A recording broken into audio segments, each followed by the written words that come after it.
you see it, you have to do it. You're told to do it, and you can't not do it to get paid. You have to do it. So you have to follow rules. You have to stay within a parameter. Do this, do that. Just to get paid off. But then you got to do it again. And where does that lead you? Nowhere. You're not going to make any money.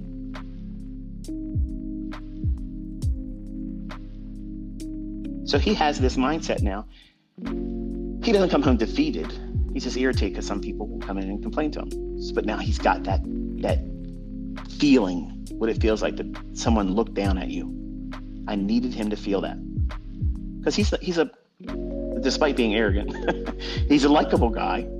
Okay, and nothing that I'm aware of, none of his friends, and he don't seem to run short on friends. And the girls that he, pal around with, he's got one he's steady with now. She's getting ready to go to college. She leaves in a couple weeks. So she's leaving state to do her veterinarian career.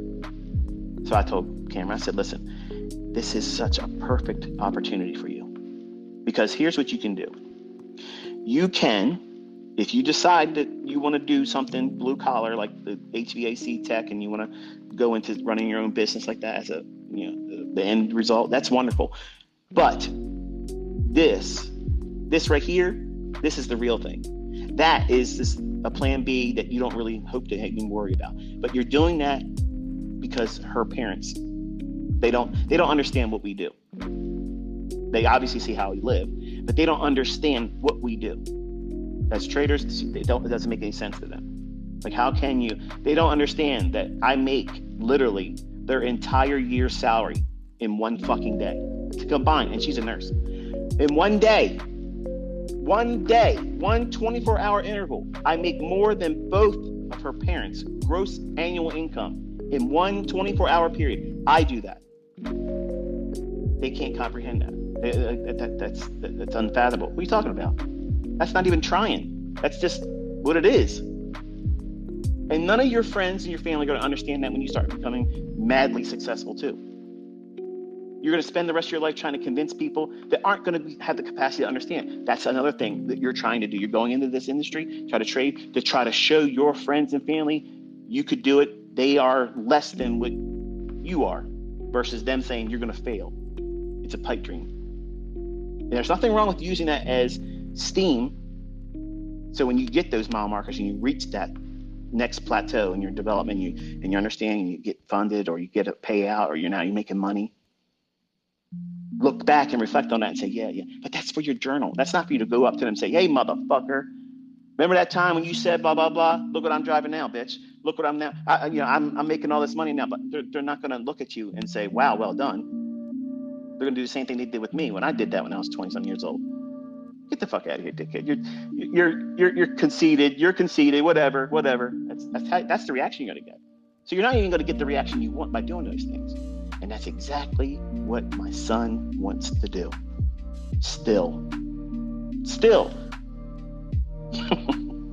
So I get it. I mean, he's got that warrior mentality. He wants to go out there and show this and show that. He's definitely going to be a YouTuber. I'll just let you know. He will be a YouTuber.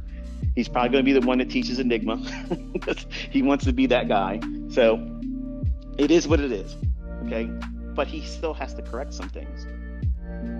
And what we did, we sat down and I told him, I said, listen, where do you see yourself in a couple years from now? Because your girlfriend will be graduating college in 4 years. So in my mind, I think you have a 4-year a program or plan that you should follow. If you want to go to school to learn to be an HVAC tech, I don't think there's a college course for that. I think you got to go to a company. You got to work for a company, and they pay for you to go to school in the evening time or on weekends or whatever, and you become whatever. I think you sign a contract. As long as you work with them, they pay for it or something to that effect. And I may be absolutely incorrect in that assumption, but that's my understanding, or that's what I thought about it. I don't know anybody that actually did it. But I want him to go through this plan of 4 years. Whether he does that or not, I don't care. Personally, I don't care, because if he just listens to me, one way or the other, if I got to sit down and tell him, buy this, sell that, he's not going to work the rest of his life. but I need him to know how to do this correctly, so that way this information is passed on to his children, because I'm quite certain he's going to get this one he's with now pregnant when they get out of college and then they get settled down. I'm going to have grandkids with these two, and I'm happy for it. I love her like she's already part of our family, but I don't want her to finish her college coursework and get her degree in veterinarianism. Is it veterinarianism? She's going to be a veterinarian. I don't want her to come out of college and say, okay, I've done my thing for 4 years. Where are you? I don't want him like saying, well, I'm a break-even trader, or I'm not trading anymore and I tried this, or this isn't going to work. So I said, here's what homes cost right now, average. We went through Zillow, we went through a couple different real estate agents, listings and things. I said, now, these are the property prices right now. In 4 years, they could be greatly different from what they are.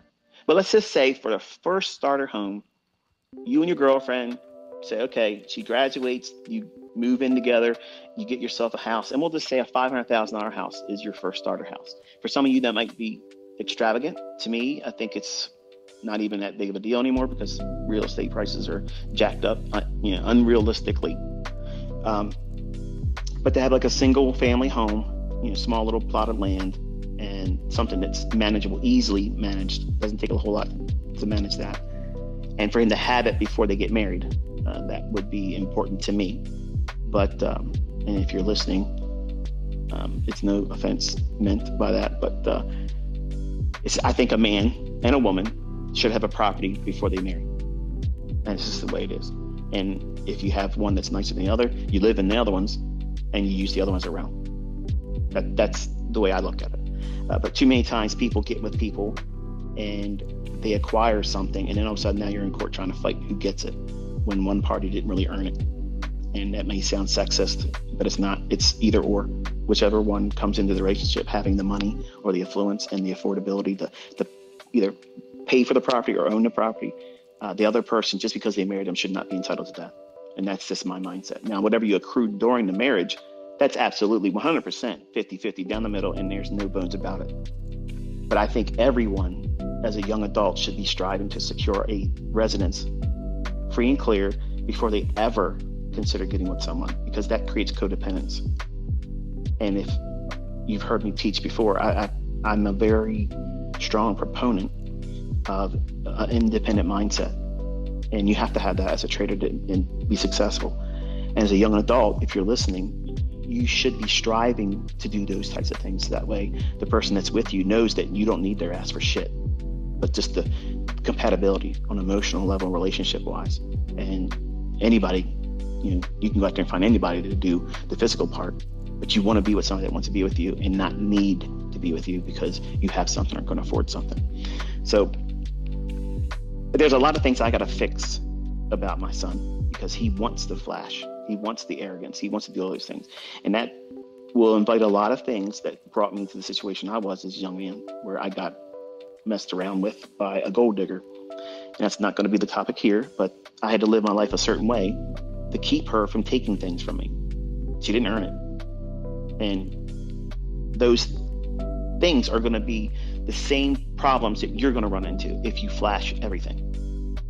If you show what you have all the time, you're inviting it. You're advertising. Hey, come take advantage of me. Come lie to me and tell me that you care about me, you love me. But then when you get what you can get, you're done. You're done. That's the problem. That's really a big problem today, because social media, image, all about this stuff. And now you've invited that to trading. You've made it next to impossible. You can't not be emotional about trading now. If social media is a large part of your trading and you're successfully, consistently profitable, wow, that is saying something. Because I don't believe that helps anyone. It makes it harder. It means you have to live up to some expectation. So we sat down and I told him, I said, listen, let's assume for your first property, it's going to cost you $500,000. And you want to have some money in the bank. So after you pay the house off, say you got to have $150,000. So you're looking at $650,000. You got to have that in 4 years. So how are you going to do that? And he looked at me and he was like, I don't know. I said, well, that part's easy, but you need to understand that what you're doing right now and how you think and how you behave isn't going to get you there. It won't even get you 10% there. You're not going to do well unless you listen. You've already tried it your way, and did it work? No. So there's this little thin, razor small window of opportunity where you now have got yourself funded. You over leveraged, so you broke the rules I laid down for you. I don't give a shit about Top Step's rules. Top Step is absolutely easy to pass. And I'm going to teach you this today, okay? I'm going to teach it to you today so that way there's no fucking excuse for you guys to go out there and complain about, oh, well, they're trailing this and they're trailing that. Oh, they're this and that. They won't let me do this. It's easy as shit to pass that. There isn't a funded account challenge out there that is not passable. That's so easy. The problem is you're going in with these too fast expectations for yourself.